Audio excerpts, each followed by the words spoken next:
¿Qué fuimos a hacer? Hablar con el vicedirector ¿De qué? del Estrada. ¿Sobre qué tema? Sobre el chico desaparecido en 1976. No me acuerdo el nombre, Souto, puede ser. Yo me acuerdo de eso nomás. Bueno, el resto.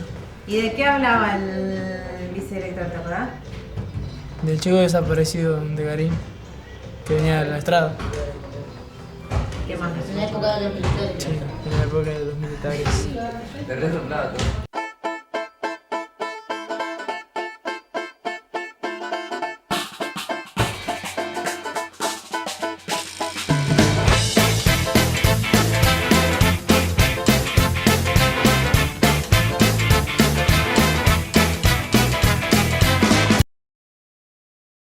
Muy bien, mi nombre es Alberto Balada, soy el vicedirector del Instituto José Manuel Estrada de Capilla del Señor y bueno, tengo más de 30 años de actividad en la docencia y bueno, me encuentro aquí un poco para acompañar a un proyecto que tiene que ver con la memoria y bueno, dentro de esa memoria estarán los testimonios de aquellos que vivimos un tiempo que ya pasó pero que indudablemente queremos traer a fin de evitar aquellas situaciones que en otro tiempo ensombrecieron a nuestro país y por supuesto esta localidad de Capilla del Señor en la que nos encontramos inmersos de alguna manera no pudo sustraerse a aquellas situaciones que se produjeron a partir del año 1976. Es importante que también toda una nueva generación sepa de qué manera se vivió durante la época de la dictadura militar, ¿no es cierto? Hay gente que dice que, por ejemplo, en Capilla ni se tenía en cuenta, no pasaba nada, pero no es así. Realmente no fue así. En Capilla se notó como en todos lados. Por ahí en Capilla nos pasó que todo el mundo recordaba las cosas que hicieron los militares, pero no recordaban las desapariciones. Cuando fuimos a ver el testimonio gráfico que había, de fotos y todo eso, nos dimos cuenta de por qué no querían hablar y por qué habían quedado tapadas tantas cosas. Capilla del Señor creció. Tuvo un montón de cosas que le faltaba y que los militares supieron darle, a la vez que la memoria de los de acá se apagaron para recordar las cosas más importantes. Priorizó lo material sobre lo humano. Se había instalado en la estancia Martín Fierro un escuadrón del ejército, que por supuesto en esa época se decía que era para un resguardo de la población. Después nos fuimos dando cuenta de que cumplían también otras tareas, que eran el control de las personas, de aquellas personas que consideraban, primero que no estaban de acuerdo con la ideología que tenía, lo que pensaba ese gobierno militar, que en realidad lo que pensaba era que nadie debía pensar. Vivíamos una situación que nos iba de a poco acostumbrando a un determinado ejercicio, como era el de saber que alguien podía en algún momento pararte, preguntarte, solicitarte tus documentos y bueno, sabiendo también que no gozábamos ninguna garantía, dado que existía un estado de sitio permanente y que eso nos hacía terriblemente vulnerables, ¿no? Y el tren paraba, por ejemplo, en Mateu, y había que bajarse todo el mundo, y el ejército, pero que eran cantidad y con armas largas, y revisaban uno a uno a todo el pasajero, varón o mujer, buscando algo que los comprometiera, que ellos consideraban que los comprometían. Y, bueno, más de una vez uno veía que llevaban a alguien que decía que era para averiguaciones. A veces de esas averiguaciones no se volvían.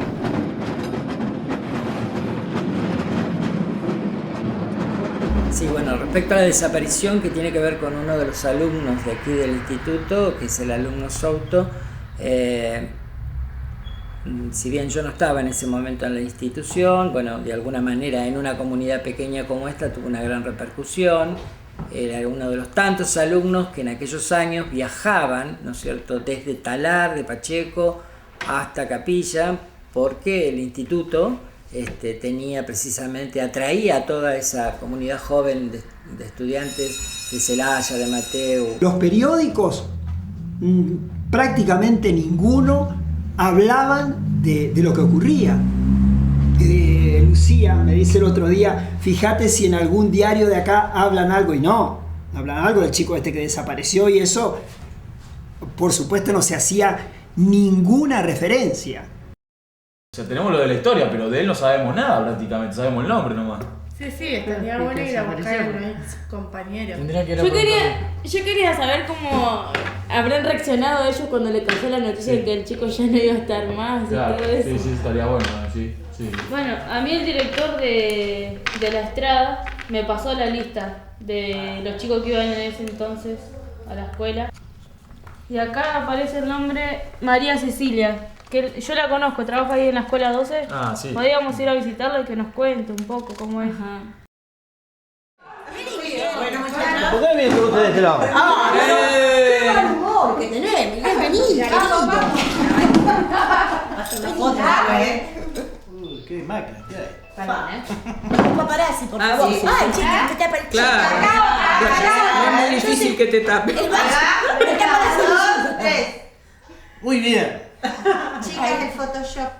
Cuando este gobierno democrático era el caos que era después que murió Perón, es como que la gente estaba contenta que hubieran llegado los militares.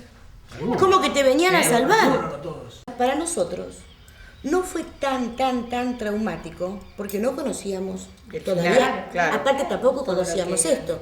Pero en aquel momento nuestra juventud transcurría a lo mejor como la de ustedes. Haciéndonos la toca para acá y para allá, preparándonos para ver qué nos poníamos, qué me prestás, salíamos, íbamos a bailar. Había un comisario acá en Capilla, que no me acuerdo el nombre, y fuimos a parar todos los menores de 18, tipo 2, 3 de la mañana, así que mi viejo tuvo que sacar a 2 y le dijo de todo. Escúcheme, le decía, no me acuerdo exactamente las palabras, pero le decía, ¿usted nunca fue a bailar? ¿Usted nunca fue joven? ¿Qué quiere hacer de la juventud? Yo subí al tren en Mateu y tanto Daniel como este otro chico subían en Garín, una estación antes que yo. Cuando yo subo a Mateu al tren, este chico me está esperando, me agarra de la mano y me lleva a la unión de los dos vagones. Aterrado, muerto de miedo, era chiquito. Y entonces digo, ¿qué te pasa? Y me dice, a Daniel se lo llevaron. ¿Cómo que se lo llevaron? Digo, ¿quién se lo llevó? Dice, no sé, unos señores. Estábamos en la estación esperando el tren. Vinieron, preguntaron quién era Daniel Souto. Dice, él se paró y dijo, yo señor. Le pidieron los documentos, mostró los documentos y se los llevaron. A mí me subieron al tren y me dijeron, si llegás a abrir la boca, mañana te venimos a buscar a vos. El nene lloraba, no sabía, y yo no sabía qué decirle tampoco. Yo decía, pero no se lo van a llevar para siempre. Claro, en ese momento que le dijeron que el chico ya no iba a estar mal en la escuela. No sabíamos. Lo llevaron. O sea, Nadie dijo nada. de hecho, nosotros lo esperábamos todos los días. Todos los días. O sea, desde el momento Preguntábamos, que ¿Daniel no desapareció no apareció? Daniel hasta o sea, todos los días preguntábamos por Daniel. Y ese día realmente fue diferente, porque todos vivimos una angustia del compañero que no vino, y también supimos que Norberto, que era de otro año, tampoco estaba.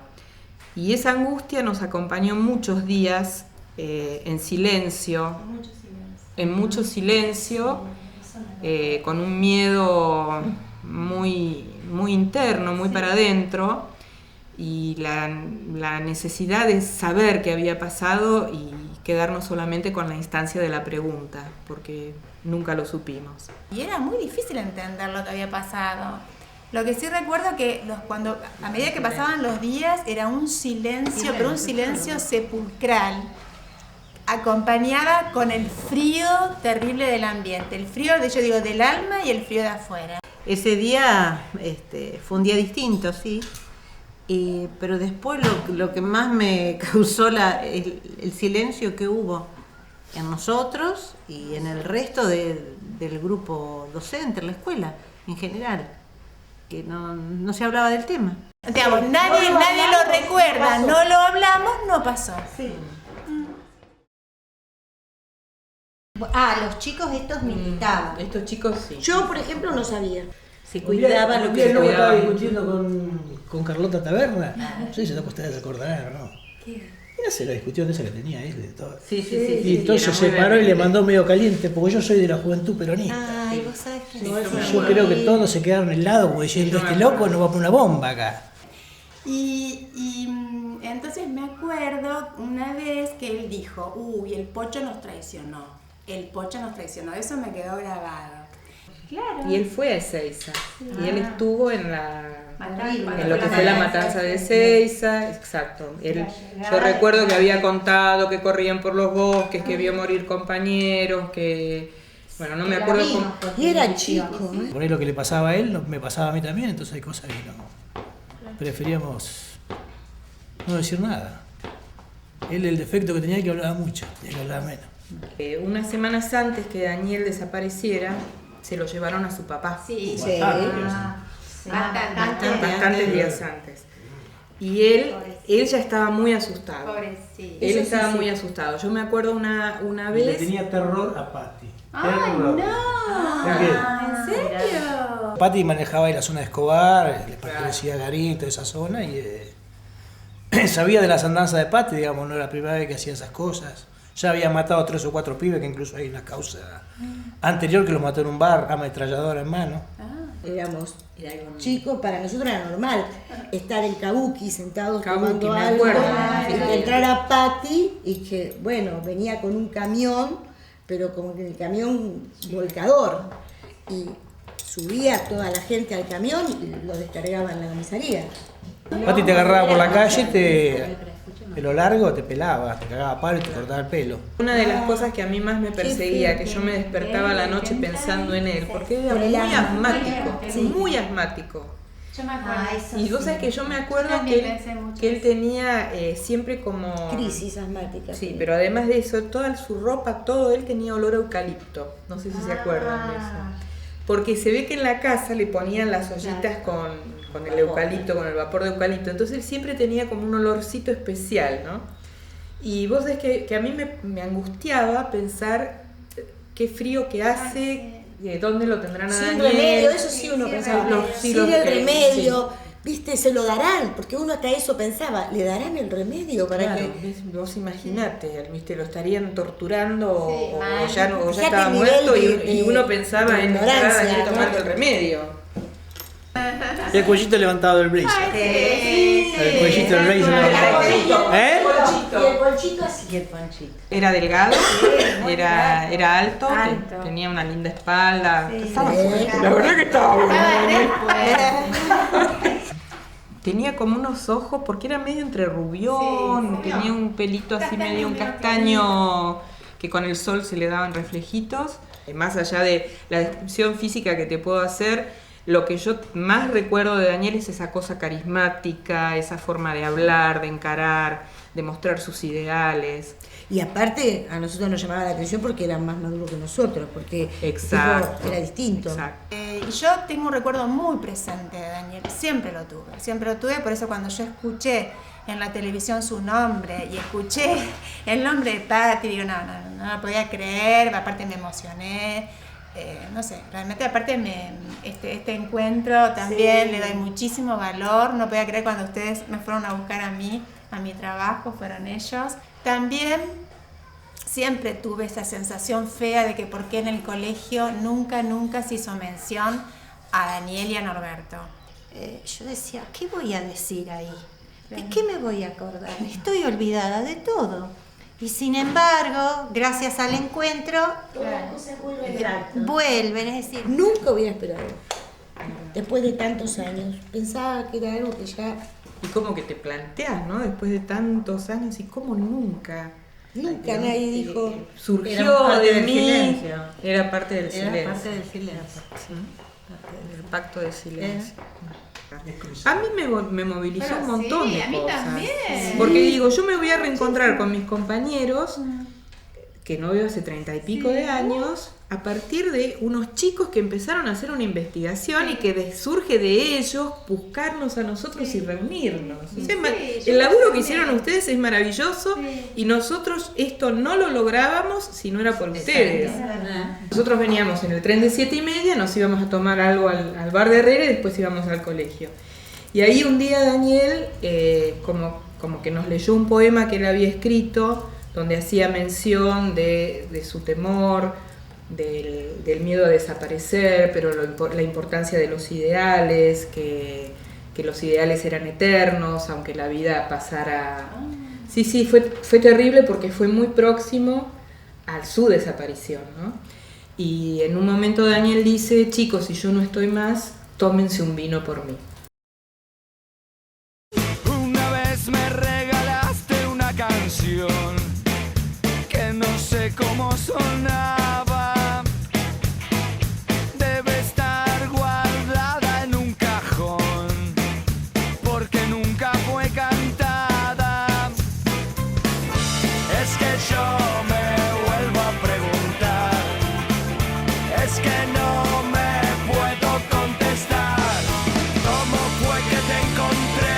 ¿Cómo río si estás bien? ¿Cómo apareces si me transformo?